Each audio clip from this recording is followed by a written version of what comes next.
TJ, you guys pass rush improved as the year went on last year. Do you feel like that's going to carry over to this year? Yeah, so definitely that's one thing that I've been telling the D-line about.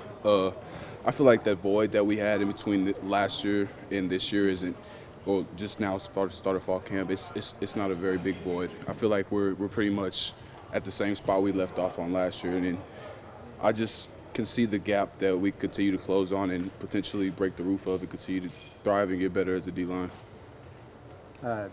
Having so much depth, does that help as far as, always staying fresh, keeping up with the fast-paced offenses? Definitely, yeah. So obviously we trade a couple every series, so we definitely help each other out. Coach DJ does a good job with keeping us fresh, keeping us rotated. So that's a smart decision that we made as D-line.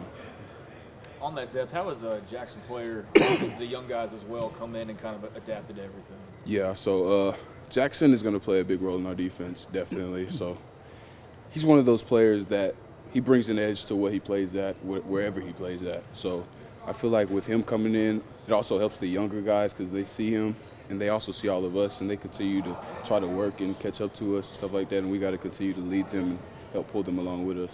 You see some good talent level amongst those younger guys? Yes, I do. I see a lot of it in them. TJ, I don't know the timeline, but you played against Jackson, right? Not you. You were in Temple when they were in the district? Yeah. Well, you didn't play against him because you're on the defensive line. But what did you see from him from the sideline? Oh man, he was a monster. Obviously, he was one of those players that we for sure had the game plan around, but he still ended up making half the plays on the field. So he's definitely one of those players. Does this kind of depth make you feel like you got to bring it every day with that kind of depth, and even behind you guys coming, do you feel like you got to bring yours every day? Oh yeah, definitely. As a D-line, we have no choice but to bring it. No matter where we are on the depth chart, we just continue to thrive and push each other to get better. So if we even see one person dragging, we try to get behind them and push them to get better every day. Who's filling the voids that y'all lost in terms of leadership on the defense? We have Dylan Doyle, honestly, has been the biggest in my eyes. He's been one of those people that has been a vocal leader. He's one of those people that leads by example every day. He gets everywhere on time beforehand, comes and does extra work after practice. He's one of those players that lives what he talks. How do you think that affects the younger talent on this team and kind of molds them into what they should be? So that definitely is one of the things that we talk about as a team. So just for them to be able to see the leaders and the older guys doing it, it actually shows them that we don't just say it, that we actually do what we say we're going to do. How important is the person over player aspect of this program to you? To me personally, it's been one of the most important things to me because it's helped me thrive in my personal growth. It's helped me become a better person, a better player.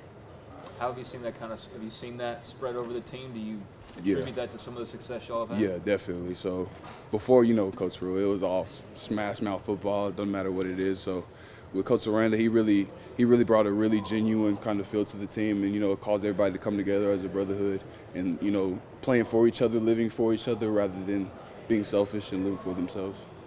TJ, how do you deal with the expectations? I mean, you guys, defending Big 12 champs, picked to win it again, and I think 10th in the poll that came out today. Honestly, we don't look at that stuff. We just know that we got a job to do, so we just come out and grind every day because we know that we do have the potential to go ahead and win the championship again, potentially go to the playoffs and win the national championship. So I feel like we just got to continue to keep our heads down and grind every day, just continue to get better. How often do you see your dad on the Jumbotron when you guys are playing? Man, probably at least 4 or 5 times a game. Yeah. Yeah. He's got a lot of excitement about it. Yeah, definitely.